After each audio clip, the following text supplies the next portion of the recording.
the future. I'm in the future, man. It's epic. Oh. It's gonna switch anytime now. Anytime now. It's so weird looking at the clock when you're not at work. Because when you're not at work, time doesn't matter. Tonight's episode of Get a Pool Off of That will be seen. Do you notice how many times he said that? You'll hear it. He said it a lot. Get a pool off of that.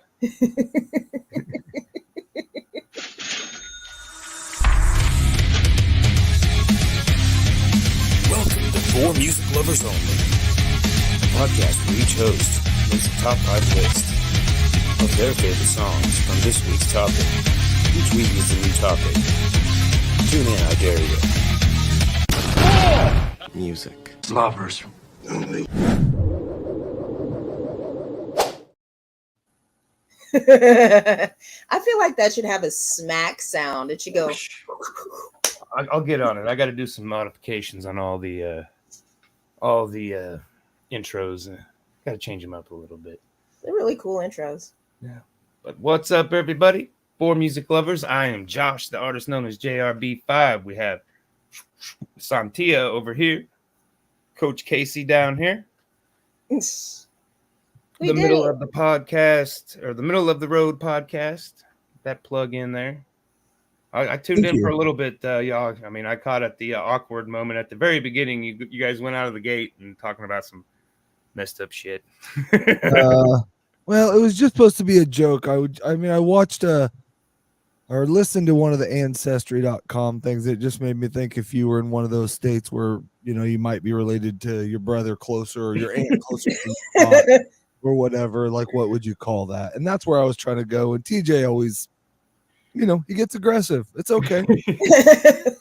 Luckily for I think because God or whoever, the pod gods, didn't want that to come out, it got screwed up on my end, the recording side. Yeah.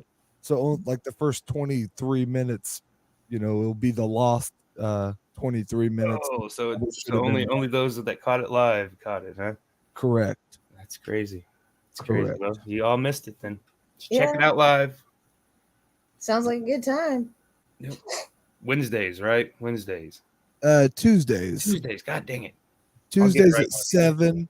And it's like the rest of it, it wasn't that kind of stuff. It was fun. It was a good show. We didn't have no guests. We've been having quite a few guests. And lately it's just happened to have been musical guests. Yeah. Had a rock band out of Wyoming on 10 for 10 a couple weeks ago. And I think I talked about it. It was, a big one for me was Gus Glasser, which is a hip hop kind of R&B soulful, Afro-headed white Jew kid that has sound like you'll never hear from, you wouldn't expect what you hear from him. So yeah, it was awesome. And he had a great sense of humor and played well with us. So, awesome. Which you have to be on my show. That's cool. Dimebag would have had fun on my show. Yeah. Oh yeah. He could have been him. Miss Sontia Soul, didn't you have a pop-up gig that kind of popped up? Yeah. I found out the day before. Somebody asked me maybe like a week before, but nobody ever got back in contact. And I saw my name on a poster the night before, and I was like, hey, I guess I'm doing it. But yeah, it was with Sunny War. I was played at Wave. It was incredible. You played at that? Okay, cool. Yeah. Cool. Yeah, so it was awesome. She is cool. Like, she has such a big presence just on stage, and if you watch her on like the talk shows and stuff that she's been on, but like in person, she is so quiet and quirky. Yeah. Like she'll look at you and she'll say something that'll just suck your soul out of your body, and then she'll just leave. Yeah. She just left. I was like, bring me my soul back. What did you do? But yeah, it was a good time. Awesome. It's awesome. Have you played the Wave before, or was that your first time at the Wave? I think that's the third time I played the Wave. Third time I have. Yeah, that's old news. Yeah. Old news then, right? But yeah, we're going to talk Dimebag Darrell. Like I said, yesterday was the death anniversary of 19 years. Like I said, he was getting ready to perform. I think it was like in the first song or before they even started playing. But yeah, some kid that was mad that Pantera broke up, went on stage and shot the singer and Dime. Oh, wow. The singer survived. Dime did not. And yeah, like I said, it's just weird coincidence with John Lennon, because it was very similar to the John Lennon's death. It was another fan that was mad that the Beatles broke up. Same day, December 8th. And I don't know if Catcher in the Rye was found on both of them, but I know at least one of them it was. It's a weird book. I've never read it, and I don't want to read it now. This story is getting super creepy. Like, it was already bad. Yeah. Yeah. But now it's just like, now there's a murdering fan on January 8th or November 8th. December 8th. Yeah. September. What is today? I don't know what month it is. December 9th. 9th. Oh, December 9th. So if you're a musician, you made it. Yeah. So don't break up your band and then do a fucking gig on December 8th. You're good. For sure. I mean, just a good rule of thumb if you do join a band for any of you guys out there. Never break up. And yeah, if you do, that's why some of these bands have stayed together. They've known of this curse for many years. Bubble Staffy, what's up? Oh yeah, we'll take some of your songs. Mm-hmm. Well, I nixed the wheel for this week. I don't know if it's going to be a permanent thing, but we'll let Coach go first since he always got ruled out by the wheel. Okay. There was a reason, It wasn't mandatory in my day. We didn't have to read it in Bell Plain. Yeah, I don't. No. I don't know. I don't even remember if they taught me to read in Bell Plain. They just kept passing me along so they didn't have to have me back again. Teachers like, he did fine. Just send him to the next grade, No child left behind, right? Yeah, no, yeah. And Make sure especially him. Yeah, because he threatened to come back. He kept saying, I'll be back, My number 5 was from Pantera. It was from Cowboys from Hell in 1990. It was Primal Concrete Sledge. Oh yeah. I'm like I said, I don't think he sang in that one, but just the guitar, that was just, classic of, if you ever want to say, hey, what's Dimebag Darrell's guitar like? Go listen to that song and you'll know. My number 4, and probably could have been higher, and I don't even actually know where this came from, but it's actually from the hits 2017 is where I found it, but it's Dimebag Darrell Twisted. Yeah. And he sang on that one a little bit, and just a cool song, just different from Pantera for sure. And that's what even the rest of these you'll hear are just, he did so, the last stuff he was doing, or not last stuff, some of the stuff he was doing was country, and then he was doing hardcore metal at the time, which was almost as hard or harder than anybody's. So I like that. With Twisted, it just goes from country and then it turns into hard rock, and you're like, yes, this needed to happen. My number 3 was back to Anthrax, and he plays a badass solo in this. It's a Cadillac Rock Box, and just a cool song, just cool song. So my number 2 was Rebel Meets Rebel, and it's Cowboys Do More Dope. Yeah. And that just a cool song, funny song, but do country stars smoke more pot, and just cocaine up your nose, and just a. I would think. I think it was probably a tough, close race. Oh yeah, for sure. I'm sure there was especially certain ones. Well, Willie Nelson made up for probably about. He made up for 30% of rock bands by himself. He smoked fucking. So, anyway, yeah, awesome. Like I said, I'm not even a huge country one, but that one had David Allan Coe and some other people in it. And it was, It was basically Pantera without Phil. Exactly. Yeah. And with country, with David Allan Coe, you know, I mean, and he still had like some hard riffs in it, but then you could just hear him play guitar, you know, he wasn't just being loud, and it also showed like his range. And so, and then the only one I actually had from Damage Plan, which was who you were talking about, who he ended up with, was Fuck You from Newfound Power 2004. And like that song, man, like right now, that's almost my anthem for, like, you know, like if like shit's just not going your way, or like people, there's just so many people I just want to like try to get a song and be like, take a hint, play that song and just be like, fuck you. Definitely. That's a good one. That's a good one. Man, that made my day listening to that today. And I think I'd heard that, you know, probably long ago and hadn't heard it forever. And then I'm just like, yeah. Well, I bought the album when it first came out. And so I was excited because, you know, it was the first thing he'd done in what, like 4 years or something like that, you know, because there was turmoil with, I mean, it wasn't really turmoil with the band, but, you know, Phil he always had side projects and didn't want to really do Pantera anymore. And I think Rex felt the same way because they split. But well, like I was never a huge Pantera guy, but I was never not. Like I had 2 or 3 buddies that were massive metalheads, so we listened to it all the time. So I mean, I knew a ton of Pantera.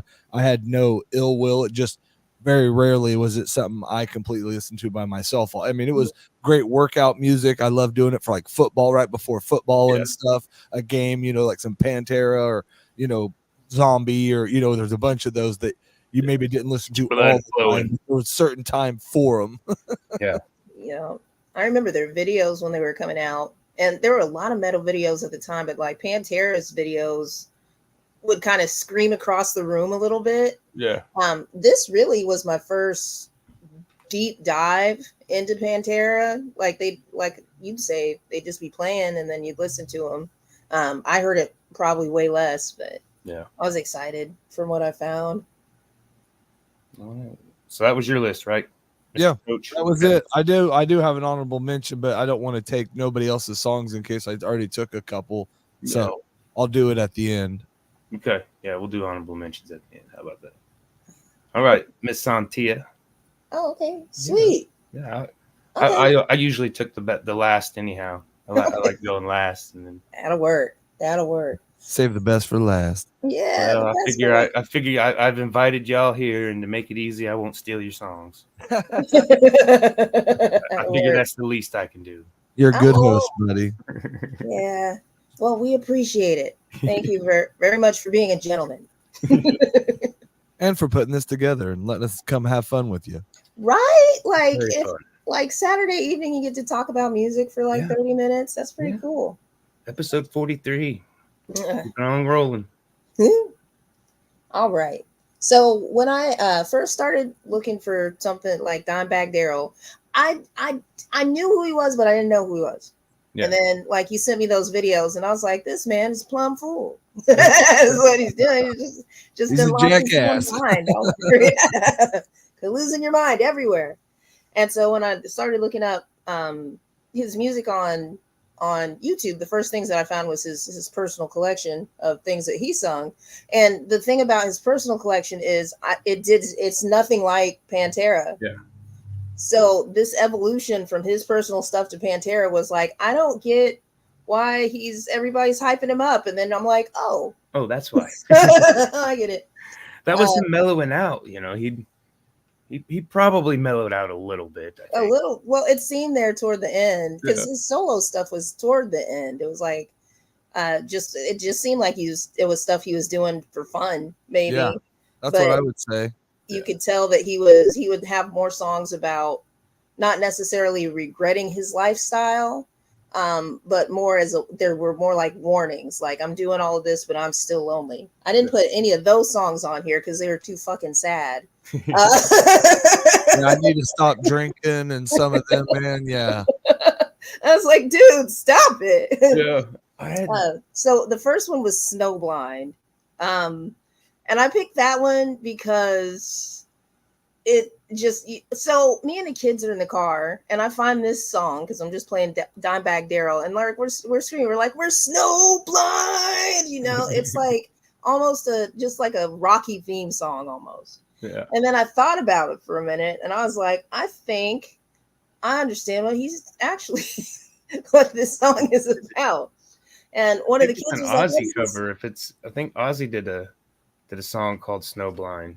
Maybe. So maybe it's been a cover because he had like Gasoline, which was just kind of like a New Year's Eve cover band. Mm-hmm. You know, basically that's what that was.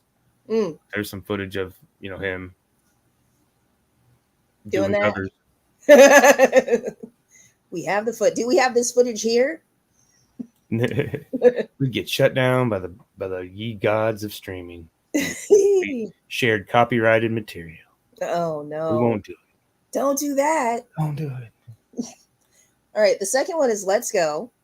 I like that one just because they're screaming. It's a very screamy song. There's a lot of screaming in it. To where they're just, that's it. That's all. That's it. Let's go. We're done. My third one was when I finally started getting into the Pantera, and it was Hollow. Yeah. Is what it was. And the thing that I liked about that, the whole song is spectacular. Like I fully enjoyed that song, and this was the first time I ever heard it. But just where you could hear like Dimebag doing his thing, and then it stops, and then you're like, oh, the song is over, and then he's back to doing it again, and you and it was, my note on here was that it was actually, those were my notes. Like it was cool, and then it stopped, and then it started again. Those are terrible notes. I don't know why I wrote those notes. They didn't help me at all. Anyways, you failed me. So that was cool. And then number 4, the solo from This Love. Yeah. I started crying so hard. And throughout the whole song, it was like his ghost was in my house, like trying to touch me. But it was such a sensual playing that he was doing just throughout the whole song, and then like at the end it just like became this glorious madness. Yeah. So I like that. Well, that was my number 4. Oh, okay. That was my number 4. Yep. Oh yeah. Oh, I'm sorry. I got another. No worry. I took yours. And then the last one, as we know, I love Nickelback. And when I found out that Nickelback did a song with Dimebag Darrell, or it has him featured on it, I didn't look into this, so I'm sure somebody who knows about things will figure out how this happened, since he died in 2004. Oh, wait, no, this was off of, then that could have happened. Anyways. So it's math called works out, right, Case? I think it does. If you do timeline checks out, for sure you do that, the math works. So we're good. If we just pretend that whenever they did that song, it was before 2004, then we're good.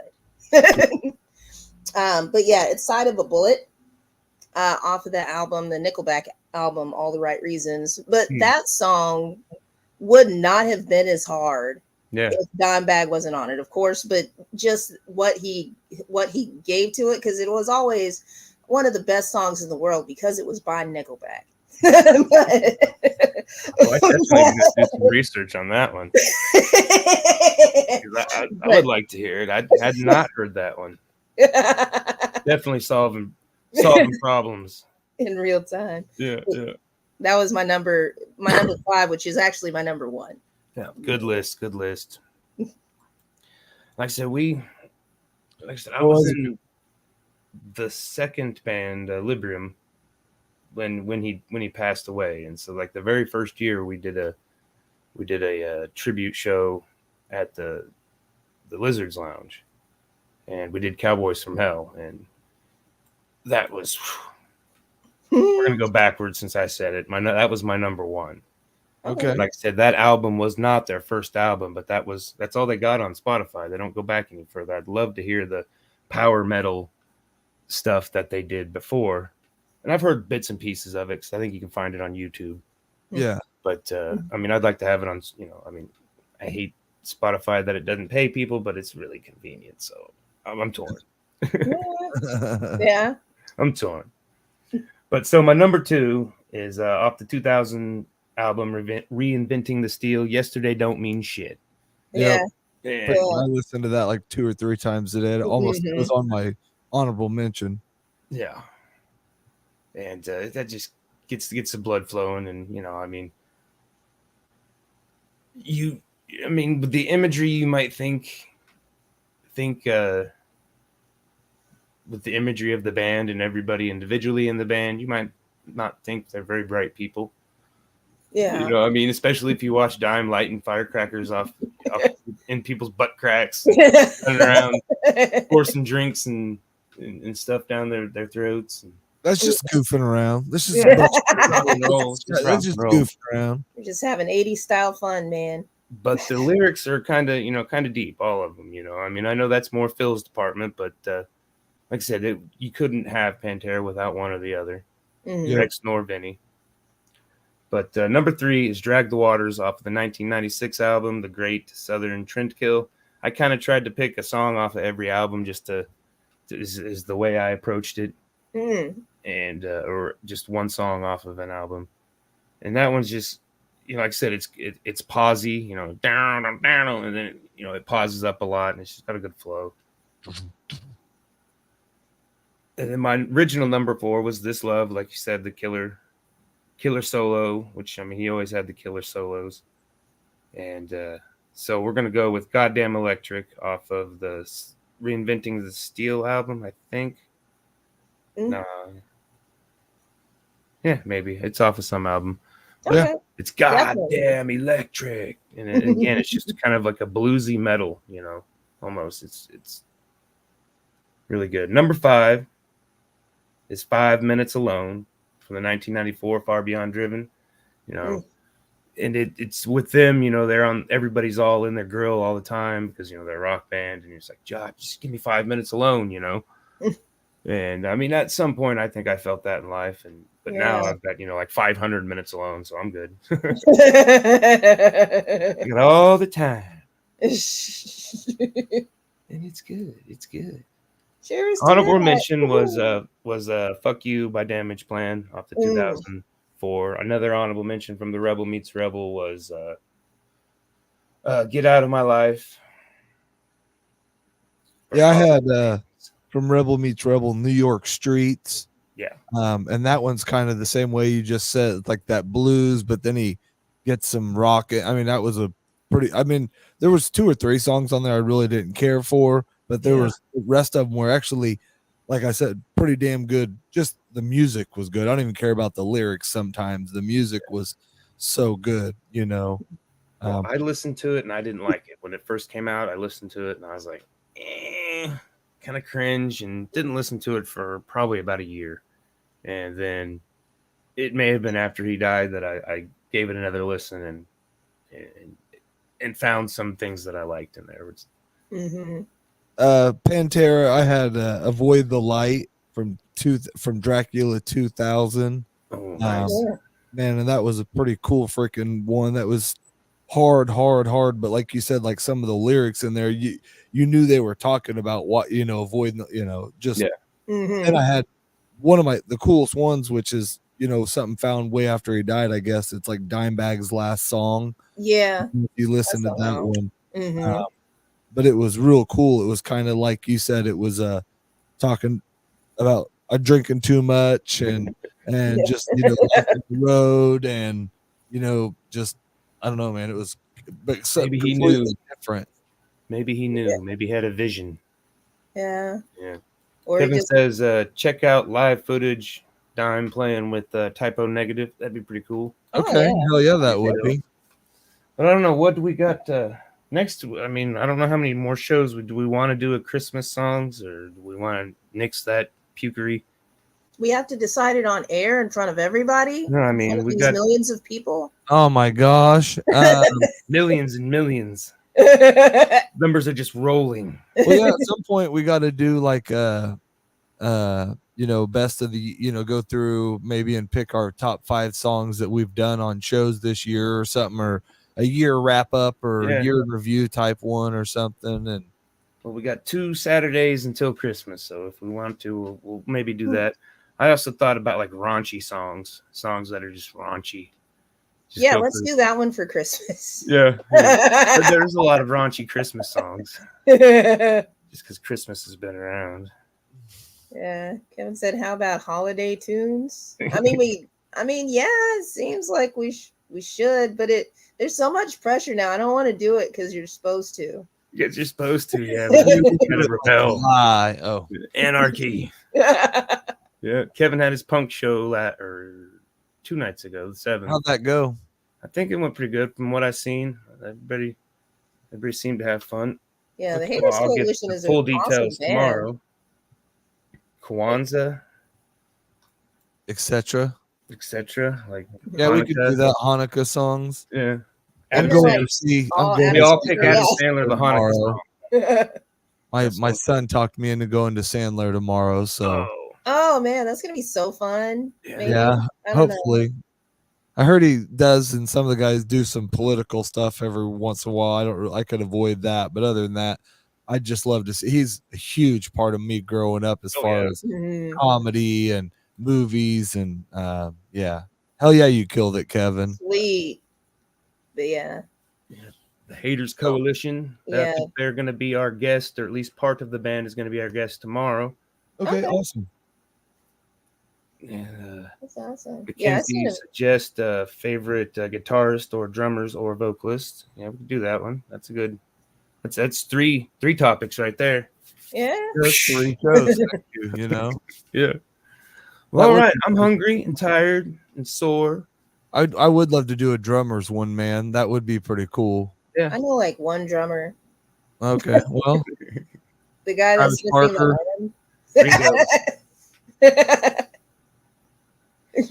The Ringo.